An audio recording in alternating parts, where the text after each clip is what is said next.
ನಮಸ್ಕಾರ ಸ್ನೇಹಿತರೆ. ಇಂದು ಪ್ರಚಲಿತ ಘಟನೆವಾದಂತಹ G7 ಶೃಂಗಸಭೆಯ ಬಗ್ಗೆ ಮಾಹಿತಿಯನ್ನು ಪಡೆಯೋಣ. ಈ G7 ಶೃಂಗಸಭೆ ಈಗ ಪ್ರಸ್ತುತವಾಗಿ ನಡೆದಿದ್ದು 52ನೇ ಶೃಂಗಸಭೆ ಅಂತ ಕರಿತೀವಿ. ಇದು ಫ್ರಾನ್ಸ್ನಲ್ಲಿ ನಡೆದಿದ್ದು. ಇವಾಗ ನಡೆದಿತ್ತು ಅಂತಂದ್ರೆ 15ರಿಂದ 17 ಜೂನ್ 2026ರವರೆಗೆ ಫ್ರಾನ್ಸ್ನಲ್ಲಿ ನಡೆದಿತ್ತು. ಅಂದ್ರೆ ನಿನ್ನೆ ಮುಕ್ತಾಯವಾಗಿದೆ. ಈ G7 ಅಂತಂದ್ರೆ ಇದರ ಪೂರ್ಣ ರೂಪ ಏನು ಅಂತಂದ್ರೆ ಗ್ರೂಪ್ ಆಫ್ 7 ಅಂದ್ರೆ 7 ರಾಷ್ಟ್ರಗಳು ಸೇರಿ ಒಂದು ಒಕ್ಕೂಟವನ್ನು ಮಾಡಿದಂತಹ ಒಂದು ರೂಪ ಅಂತ ಕರಿತೀವಿ.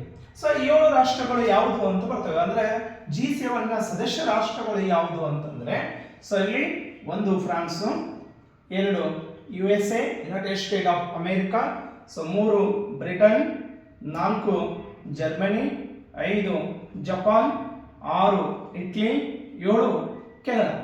ಈ 7 ರಾಷ್ಟ್ರಗಳು ಸೇರಿ ತಮ್ಮದೇ ಆದಂತಹ ಒಂದು ಒಕ್ಕೂಟವನ್ನು ರಚನೆ ಮಾಡೋದ್ರಿಂದ ಇದನ್ನು G7 ಅಂತ ಹೇಳಿ ಕರಿತೀವಿ.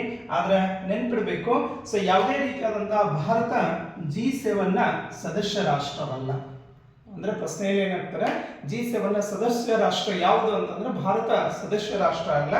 ಇದು ನೆನ್ಪಿಡಬೇಕು. ನಂತರ ಇನ್ನ ಅತಿಥಿ ದೇಶ ಈ ಸಲದ್ದು ಅಂದ್ರೆ 52ನೇ G ಶೃಂಗಸಭೆ ಅತಿಥಿ ರಾಷ್ಟ್ರವನ್ನು ವಹಿಸಿದ ಯಾವುದು ಅಂತಂದ್ರೆ ಫ್ರಾನ್ಸ್ ದೇಶದಲ್ಲಿ ಫ್ರಾನ್ಸ್ ದೇಶ ಅತಿಥಿ ಸ್ಥಾನವನ್ನು ವಹಿಸಿದೆ. ನಂತರ ಇದರ ನಗರ ಯಾವುದು ಫ್ರಾನ್ಸ್ ದೇಶದಲ್ಲಿ ಅಂತಂದ್ರೆ ಈವಿಯನ್ ಲೆಸ್ ಬ್ರೈನ್ ಅಂತ ಹೇಳಿ ಇದು ಆ ನಗರದಲ್ಲಿ ಫ್ರಾನ್ಸ್ ದೇಶದ ಆ ನಗರಗಳಲ್ಲಿ ಏನಾಗಿದೆ ಶೃಂಗಸಭೆ ನಡೀತಿದೆ. ಇನ್ನು ಪ್ರಸ್ತುತವಾಗಿರುವಂತಹ ಫ್ರಾನ್ಸ್ ಅಧ್ಯಕ್ಷರು ಯಾರು ಅಂತಂದ್ರೆ ಎಮ್ಯಾನ್ಯುಯಲ್ ಮ್ಯಾಕ್ರಾನ್ ಅಂತ ಹೇಳಿ. ಯಾವ್ದ್ರಿ? ಎಮ್ಯಾನ್ಯುಯಲ್ ಮ್ಯಾಕ್ರಾನ್ ಅಂತ ಹೇಳಿ ಫ್ರಾನ್ಸ್ ದ ಅಧ್ಯಕ್ಷರು ಅಂತ ಹೇಳಿ.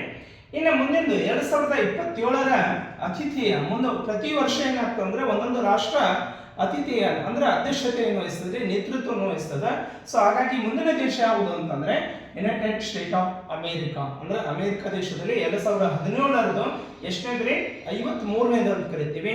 ಆವಾಗ ಡೊನಾಲ್ಡ್ ಟ್ರಂಪ್ ಅಂತ ಹೇಳಿ ಅಮೆರಿಕದ ಅಧ್ಯಕ್ಷರಲ್ಲ, ಅವರು ಆ ಅತಿಥಿ ಸ್ಥಾನವನ್ನು ವಹಿಸ್ತಾರ, ಅಧ್ಯಕ್ಷತೆಯನ್ನು ವಹಿಸ್ತಾರ ಅಂತ ಹೇಳಿ. ನಂತರ ಇನ್ನು ಇದಕ್ಕೆ ಯಾವುದೇ ರೀತಿಯಾದಂತಹ ಹೆಡ್ ಕ್ವಾರ್ಟರ್ಸ್ ಇಲ್ಲ. ಅಂದ್ರೆ ಕೆಲವೊಂದು ಏನಾಗ್ತವೆ ಅಂದ್ರೆ ಒಂದು ಸ್ಥಳದ ಒಂದು ಪ್ಲೇಸ್ ಕೊಟ್ಟು ಅದು ಹೆಡ್ ಕ್ವಾರ್ಟರ್ಸ್ ಎಲ್ಲಿದೆ ಅಂತ ಕೇಳ್ತಾರೆ. ಆದ್ರೆ ಇದು ಯಾವುದೇ ರೀತಿಯಾದಂತಹ ಹೆಡ್ ಕ್ವಾರ್ಟರ್ಸ್ ಇಲ್ಲ, ಒಂದು ಸ್ಥಳ ಅಂತಿಲ್ಲ. ಇದು ಒಂದು ಅನೌಪಚಾರಿಕವಾಗಿರುವಂತಹ ಒಂದು ಒಕ್ಕೂಟ ಅಂತ ಕರಿತೀವಿ.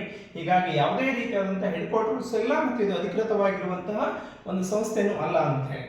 ನಂತರ ಇನ್ನ G7 ಎಷ್ಟರಲ್ಲಿ ಸ್ಥಾಪನೆ ಆಗಿದೆ ಅಂತ ಒಂದು ಪ್ರಶ್ನೆ ಬರ್ತದೆ. ಎಷ್ಟರಲ್ಲಿ ಅಂತಂದ್ರೆ 1975ರಲ್ಲಿ ಏನಾಗ್ತಂದ್ರೆ ಇವೆಲ್ಲ ರಾಷ್ಟ್ರಗಳು ಸೇರಿ ಒಂದು ಒಕ್ಕೂಟವನ್ನು ರಚನೆ ಮಾಡ್ತಾರೆ. ಮೊದಲನೇ ಶೃಂಗಸಭೆ ಆಗಿದ್ದು ಎಲ್ಲಿ ಅಂತಂದ್ರೆ ರ್ಯಾಂಗೋ ಅಂತ ಹೇಳಿ ಫ್ರಾನ್ಸ್ ದೇಶದಲ್ಲಿದೆ ಕೂಡ ಅದು ನಡೆದಿತ್ತು ಅಂತ ಹೇಳಿ. ಇನ್ನು ಪ್ರಾರಂಭದಲ್ಲಿ ಏನಿತ್ರಿ 6 ರಾಷ್ಟ್ರಗಳು ಸೇರಿ G6 ಅಂತ ಹೇಳಿ ಕರೀತಾರೆ. ಅಂದ್ರೆ ಫಸ್ಟ್ ಒಕ್ಕೂಟ ಪ್ರಾರಂಭ ಆಗಿದ್ದು G6 ಅಂತ ಹೇಳಿ ಕರಿತೀವಿ. ಅದರಲ್ಲಿ 6 ರಾಷ್ಟ್ರಗಳು ಸದಸ್ಯರು ಹೊಂದಿದ್ದು. ನಂತರ G6 ಇಂದ G7 ಆಗಲಿಕ್ಕೆ ಪ್ರಮುಖ ಕಾರಣ ಏನು ಅಂತಂದ್ರೆ ಕೆನಡಾ ಏನಾಗ್ತಂದ್ರೆ ಆ ಸದಸ್ಯ ರಾಷ್ಟ್ರಕ್ಕೆ ಏನಾಗ್ತದೆ ಸೇರ್ಪಡೆ ಆಗ್ತದೆ.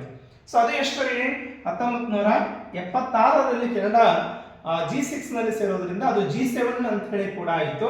ನಂತರ G7 ನಿಂದ ಮತ್ತೆ G8 ಅಂತ ಕರೀತಾರೆ. ಫಸ್ಟ್ G8 ಶೃಂಗಸಭೆ ಅಂತ ಕರೀತಿದ್ರು. ಯಾಕಂತಂದ್ರೆ ಅವಾಗ ಏನಾಯ್ತು ಅಂತಂದ್ರೆ 1998ರಲ್ಲಿ ರಷ್ಯಾ ದೇಶ ಏನಾಗ್ತಂದ್ರೆ ಆ ಒಕ್ಕೂಟಕ್ಕೆ ಸೇರ್ಪಡೆ ಆಗ್ತದೆ. ರಷ್ಯಾ ದೇಶ ಯಾವ್ದ್ರಿ G7 ಇದ್ದಂತಹ ರಾಷ್ಟ್ರಗಳಲ್ಲಿ ರಷ್ಯಾ ಸೇರ್ಪಡೆ ಆಗೋದ್ರಿಂದ ಅದನ್ನು G8 ಅಂತ ಕರೆದ್ರು.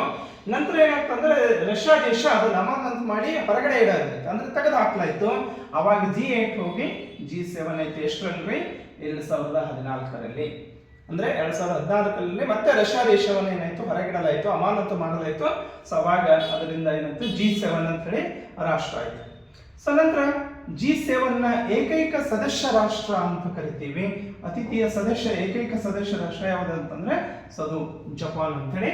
ನಂತರ G7 ನ ಮುಖ್ಯ ಉದ್ದೇಶ ಏನು ಅಂತಂದ್ರೆ ಇದು ಜಾಗತಿಕವಾಗಿ, ಆರ್ಥಿಕವಾಗಿ ಮತ್ತು ರಾಜಕೀಯ ಸಹಕಾರವನ್ನು ಪಡೆಯುವುದು ಅಂತ ಹೇಳಿ. ನಂತರ ಇನ್ನು 51ನೇ ಶೃಂಗಸಭೆ ಎಲ್ಲಾಗಿದೆ ಅಂತಂದ್ರೆ ಅದು ಕೆನಡಾದಲ್ಲಿ ಏನಾಗ್ತಂದ್ರೆ ಶೃಂಗಸಭೆ ಆಗಿದೆ. ಅಂದ್ರೆ 51ನೇದು ಕೆನಡಾದಲ್ಲಿ, 52 ಫ್ರಾನ್ಸ್ನಲ್ಲಿ 53ನೇ ದಿನ ಇದ್ದರೆ USA ಶೃಂಗಸಭೆಗಳು ನಡೀತವೆ. ಸೊ ಇದಿಷ್ಟು G7 ಶೃಂಗಸಭೆಗೆ ನಡೆದಿರುವಂತಹ ಮಾಹಿತಿ. ಧನ್ಯವಾದಗಳು.